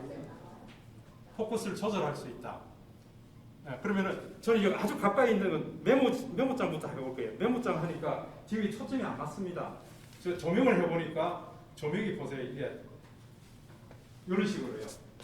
이걸 우리가 지금 빛이 비치는 이걸 동글동글하게 생겼다 그래서 이걸 우리가 보케라고 합니다. 전문 용어로 보케라고 합니다. 그러면은 이 영상을 담을 때에 전문가가 찍는 것처럼 그렇게 만드실 수가 있다. 한번 보세요. 제가 이제 촬영을 한번 해볼 겁니다. 촬영 시작. 그러면서 제가 이걸 점점 초점을 맞춰 나갈 겁니다. 이렇게.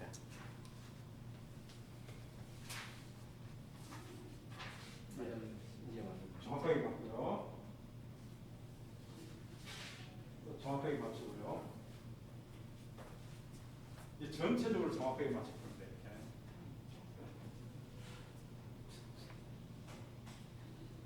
자, 제가 이렇게 찍었습니다. 이거 찍은 걸 한번 보여드릴까요? 이거 일반 동영상에서는 이렇게 찍을 수가 없어요. 프로 동영상이니까 내가 이 포커스를 마음대로 조절하면서 찍을 수 있다. 은은하게부터 시작해가지고요. 여러분들 요즘 이제 뭐 핑크 뮬리라든지 그 다음에 뭐 억새 이런 것들 찍을 게 굉장히 많습니다. 그런 걸 갖다가 이렇게 찍어놓고 뒤에 배경음악 좀 넣어보세요. 오늘 오전에 배경음악 넣는 거 하셨죠? 음악 다운받는 거. 예, 그럼 배경음악 넣어서 쫙 영상 만들고 영상 만드는 게 굉장히 재밌어졌다고요. 그래서 아마 이게 좀 더 추가해서 이태영 감독님 오시면 사진 촬영법에 대해서 좀 더 얘기해 주실 거예요. 저는 이제 그냥 일반 사진 찍을 때는 인물 사진으로 좀 찍으시라는 거. 그 다음에 여러분들이 좀 시간이 있을 때 프로 사진하고 프로 동영상을 좀 찍어 보시라는 거. 프로 동영상. 이해되시죠? 네. 이제 하나만 더 해보면요. 여기에 인물 동영상이라고 있습니다. 인물 동영상. 아직은 완벽하지 않지만은요. 인물 동영상은 여러분들 그 드라마나 영화 같은 거 보면은 주인공 둘이 남녀 커플이 둘이 지나가는데 남자 주인공을 떼타게 잡으면 바로 옆에 있는 여자 주인공도 흐릿해지고요. 여자 주인공을 탁 잡으면 남자 주인공이 흐릿해지고요. 와, 저 카메라가 굉장히 좋은 모양이다. 여러분들 그렇게 생각하시죠? 스마트폰에서도 그렇게 찍을 수가 있습니다. 보세요. 자, 인물 동영상을 했습니다. 인물 동영상이라는 게 지금부터 인물 동영상만 찍겠다 그 얘기거든요. 자, 주인공 외에는 이제 흐리게 만들 거예요.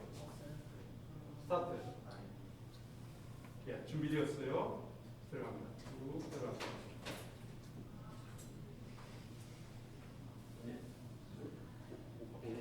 주인공. 아마 여러분 자녀들 이렇게 찍어놔 보세요.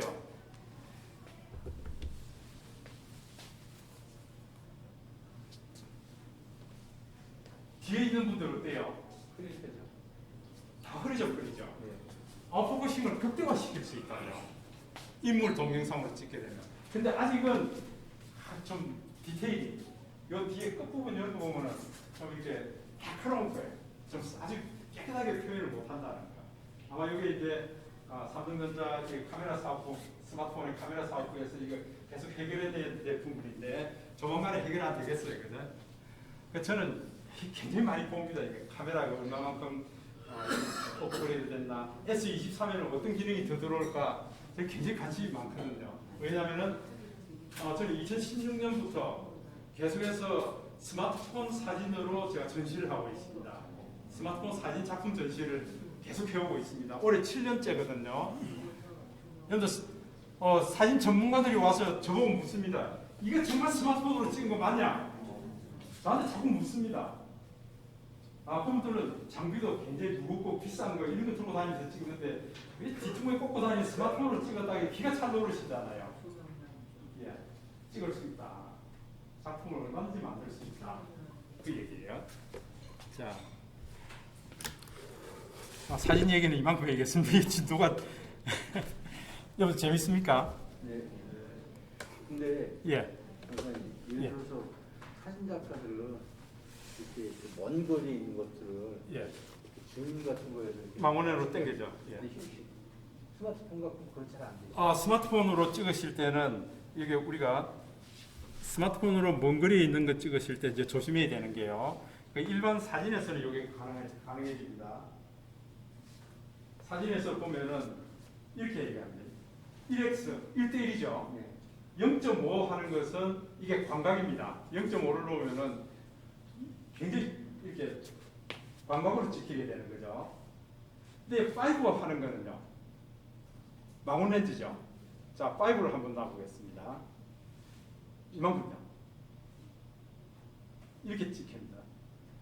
근데 이제 조심해야 될 게 여러분들 화면에서 내가 핑거 줌이라 그래가 손가락으로 이렇게 확대하는 거 있죠.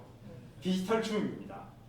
디지털 줌으로 찍으면은 화질이 푹푹 떨어진다는 거예요. 볼 수 없을 정도로 떨어져 버립니다. 그래서 가장 중요한 것은 내가 좀 확대해야겠다 그러면은 요 수치를 눌러서 확대하셔야 돼요. 요거는 렌즈에서 찍는 거예요. 렌즈에서 찍는 거예요. 광학 줌이에요. 네, 광학 줌이고 내가 손으로 하는 건 디지털 줌이에요. 디지털 줌은 화질이 굉장히 떨어진다. 예, 최근에는 S22 울트라는 요게 4개가 있습니다. 이게. 렌즈가 지금 삼성전자에서 테스트하고 있는 게 뒤에 렌즈가 14개까지 지금 테스트하고 있다고. 그럼 우리 생각해 보세요. 뒷면에 전부 렌즈가 들어올 수 있다 그 얘기예요. 왜 이렇게 많이 할까요? 그 마블 렌즈 그런 거 안 써도 되도록 그렇게 만들기 위한 거예요. 그러니까 이제 딴 거 다 내려놓으세요. 이거 하나만 들고 나가면 다 해결됩니다. 이제 그런 주의로 간다는 거죠 이게. 그죠? 그래서 여러분들 확대해서 찍을 때는 꼭 요걸 눌러서 찍으셔야 된다. 광학으로 찍으셔야 된다. 제가 이거 한번 눌러보면은 이만큼 확대돼 버리잖아요. 그러면서 이게 수치가 나옵니다. 이게 지금 50배 줌입니다. 그 얘기거든요. 그 다음에 40배. 예. 예. 이렇게 수치가 나옵니다. 이게. 요것도 쓰지 마시고요. 하여튼 요거 아니면 요거 아니면 요거 이렇게 쓰셔서 사진 찍는 게 화질이 보장을 받을 수 있다. 렌즈로 찍는 거기 때문에. 예. 그거만 아시면 될 거예요. 그 다음에 제가 또 하나 놓친 게 있는데요. 자, 우리가 인물 사진 모드로 놓고 찍을 때에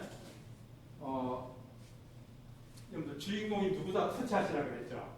주인공이 누구다 터치. 한번 터치하면 흰색으로 동그라미 그리고요. 꾹 누르면은 보정이에요. 그죠? 내가 이걸 기억해 놓겠다 그 얘기죠. 이거 해제할 때까지 기억해 놓겠다. 자, 꾹 눌렀습니다. 그러고 난 다음에 밑에 보면은 요 표시 있죠. 해 표시가 나오죠. 네. 이걸 우리가 노출 보정이라고 합니다. 잘 안 보이시죠? 노출 보정이라고 합니다. 이게 해같이 나온 거고요. 이제 내가 터치를 해서 지가 알아서 자동으로 화면 상태를 이렇게 만들었습니다. 그런데 작가 이제 사진 찍는 사람이 노출을 한 번 더 조정해 보세요. 그 얘기거든요. 그러면은 내가 여기 있어요. 한번 보세요. 이렇게 할 겁니다. 우리 주인공을 잡고요. 여기서 내가 노출을 위로 올리면 올릴수록 화면이 어떻게 되나요? 점점 밝아집니다. 밝아지고요. 그 다음에 이거 마이너스로 내리면 내릴수록 어두워집니다. 이게 노출 보정이에요. 나는 이렇게 시스템에서요. 나는 이렇게 잡았는데 사진 찍는 당신이 노출을 좀 더 조정해 보세요. 그 얘기예요. 내가 밤하늘을 더 새까맣게 만들겠다 그러면은 노출을 아래쪽으로 마이너스 쪽으로 끄고 내려와야 돼요. 그래서 새까만 하늘을 만들어주고요. 노을이 빨갛게 묻으면 나 더 빨갛게 만들 거야 하면 마이너스로 내려줘야 돼요. 그런데 얼굴 사진 찍을 때 얼굴이 시커매면 안 되잖아요. 그럴 때는 내가 노출을 약간 올려주는 거예요. 특히 여성분들 찍을 때에 노출을 조금 더 올리면 훨씬 화사한 사진을 찍을 수 있다. 이해되세요? 이 부분을 컨트롤 할 수 있다 그러면은 더 좋은 사진을 찍으실 수 있다. 예. 와, 어렵죠? 안 어렵죠? 예, 안 어렵겠습니다. 사진은 예. 우리가 사진을 찍는다는 게 나름대로 뭔가 이렇게 증명의 기능도 있잖아요. 예. 어떤 사건에 대한 증명. 예. 지금은 조작이 가능한 아, 거예요. 디지털로 가기 때문에. 이제 그거만 또 전문으로 또 파헤치는 분도 있습니다. 이게 조작인지 아닌지. 예. 뭐 물론 우리도 이렇게 뭐 없는 걸 갖다 놓고 이럴 수 있어요. 그래? 내가 어디 좀 뭐 한강 같은 데 가서 찍었는데 야 여기에 해오랑이 한 2마리가 그냥 기품 있게 날았으면 더 좋겠다. 그래서 해오랑이를 갖다 넣을 수도 있겠죠. 이제 사진 작품전 할 때는 이제 그런 거 넣으면 이제 안 되죠. 예. 근데 이런 거는 됩니다. 한 해 몇 년 전에 이제 저처럼 저보다 나이 많으신 분이 어떤 호수에 갔는데 호수에 그 연꽃이 겨울이 되다 보니까 이제 그 연밥 이게 누렇게 변해가지고 저기 얼음 위에 툭 있는데 그걸 이렇게 엎드려가지고 얼음판에 엎드려가지고 그 사진을 찍는다고요. 나이 드신 분이 엎드려가지고 사진을 찍는데 그분은 상을 못 받았어요. 근데 그렇게 찍는 모습을 옆에서 본 사람이 찍었어요. 이 나이 많으신 분이 이런 열정을 가지고 사진을 찍고 있다. 근데 그걸 찍고 나니까 그 연밥이 너무 작은 거예요. 도대체 뭘 찍고 있는지 잘 모르겠어요.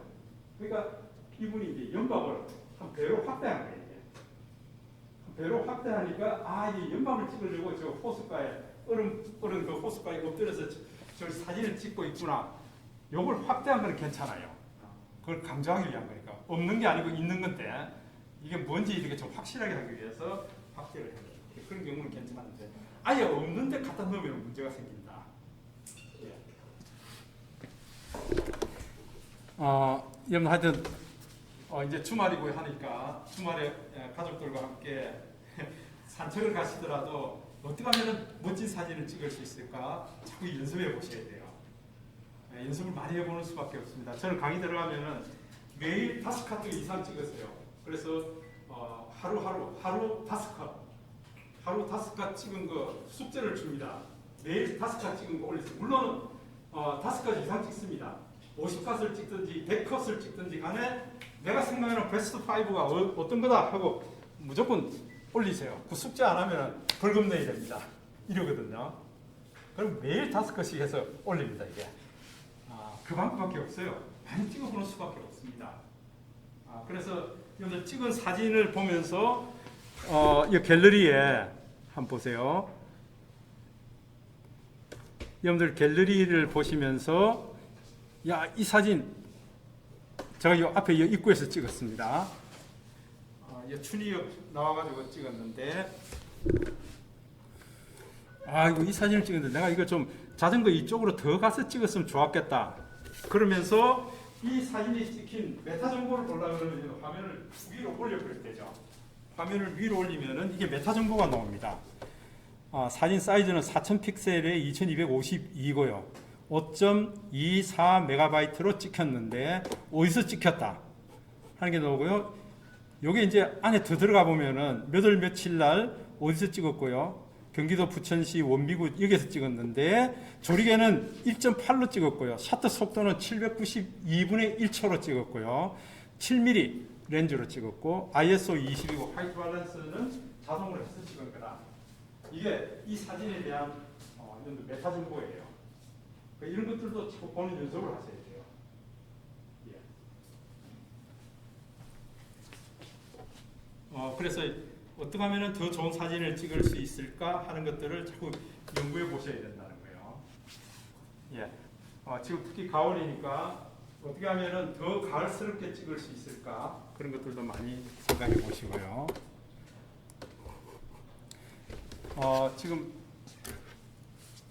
제가 그냥 요거만 하나 해드렸는데 좋은 사진을 찍기 위한 노하우도 있고 그 다음에 내가 찍은 사진을 여러분들 내 갤러리에 있는 사진이 마음에 드는 사진보다 마음에 들지 않는 사진이 더 많다고 그랬습니다. 보시면은 이 스마트폰에는 렌즈가 3개인데 이렇다고 해서 눈이 3개일까요? 찍는 순간에는 사진이 찍는 순간에 눈이 항상 하나예요. 근데 사람은 눈이 2이에요. 그렇기 때문에 제가 여기서 여러분들 얼굴도 정확하게 볼 수 있고요. 저기 창밖에 있는 사람들도 정확하게 다 볼 수 있어요. 뭔가 하면 노출 정보가 이런 실내나 실외나 다 볼 수 있다는 거예요. 근데 카메라는 어떨까요?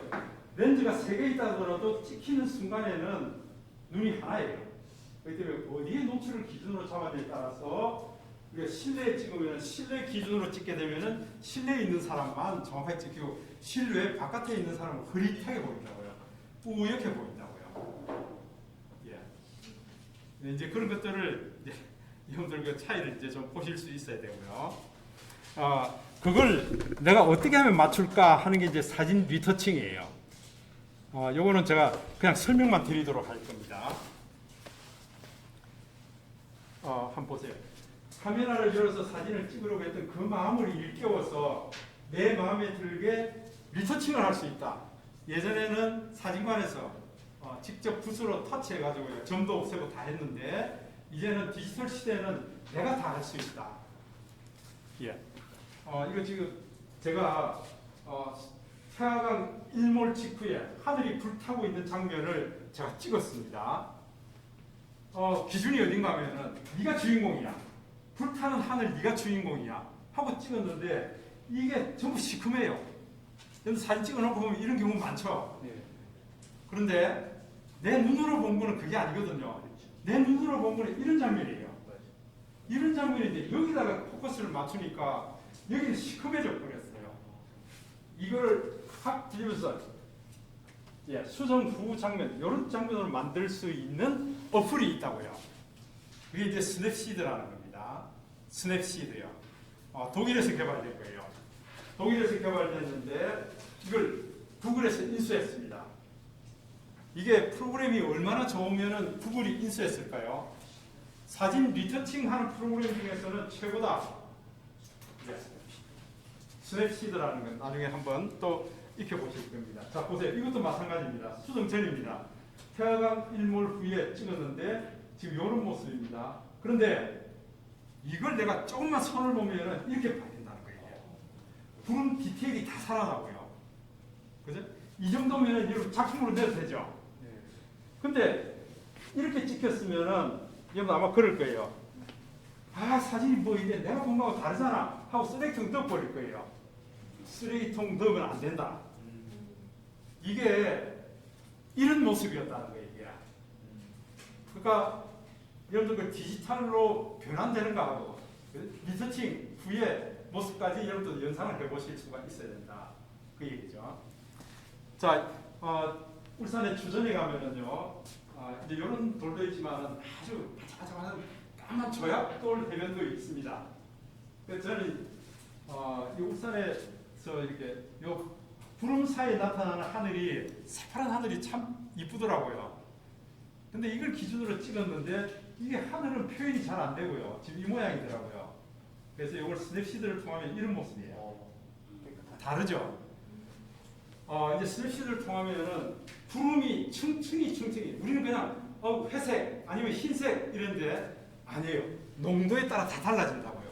흰색도 아주 새하얀 색이 있고 약간 흰색이 있고 그 깊이가 다 다르다고요. 그 깊이를 찾아서 다 일구어낼 수 있는 게 스냅시드예요. 그러니까 여러분들 제대로 사진 하시려면은 스냅시드도 배우셔야 된다.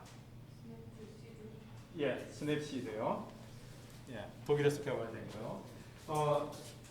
얼마 전에 이제 이런 모습이 대왕항공 가면 이 꽃무릇이 아주 일품입니다. 전국에서 사진 작가들이 모인다고요. 예. 근데 이 꽃무릇이 좋은 이유는 대왕항공원의 꽃무릇보다 사실은 더 유명한 데가 고창선운사죠. 고창선운사 꽃무릇이나 영광불각사 꽃무릇이 훨씬 유명합니다. 왜 그럴까요? 뒷 배경이 아주 오래된 고사찰이거든요. 그게 배경이에요.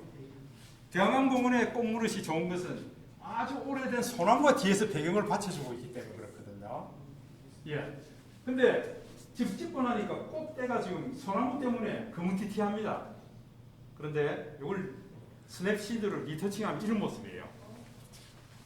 컬러가 다 살아나게 된다고요. 예. 이런 걸 조절하실 수가 있다. 이게 이제 창가에 비치는 아마 이제 조금 있으면 이런 풍경이 될 겁니다. 이게 담쟁이가 창가에 이렇게 붙어서 이런 모습인데, 야, 이걸 더 가을스럽게 좀 자르기도 하고요. 이렇게 해서 더 가을스럽게 만들어낼 수 있다. 예. 울산에 가면은 마로니에 길이라고 아주 울산에서 가을 풍경이 가장 아름다운 곳입니다. 근데 이런 데 가면은 여러분들 더 훨씬 멋지게 만드실 수가 있다. 집사람인데요. 이게 창을 뒤로 배경으로 찍게 되면 어두워집니다. 이게 얼굴이. 그때 얼굴도 화사하게 만들 수가 있고요. 예, 이런 것들을 다 조절하실 수 있는 게 여러분들 스냅시드라는 거. 요거 제가 지금 한 방법도 안 알려드릴 거예요. 근데 여러분들 아마 지금 나중에 누군가 또 얘기를 해주실 거예요. 그래서 아마 제가 볼 때는 저는 중공업에서 오랫동안 포토샵만 거의 한 7년을 강의를 했었어요. 그렇기 때문에 사진 리터칭하는 여기에 대해서는 스마트폰 강의하면서 사진 리터칭하는 거를 제대로 가르쳐 주는 사람은 저밖에 없다고 생각합니다. 예, 다른 데서 배울 수가 없다고요. 나중에 제가 유튜브 채널도 알려드릴 거예요. 보시고 스냅시드 좀 더 배우고 싶다 그러면은 제가 강의한 유튜브 안에서 스냅시드 좀 보실 수가 있습니다. 이제 한 챕터 끝났네요. 좀 쉬었다 할까요? 예, 잠깐 쉬었다 하겠습니다.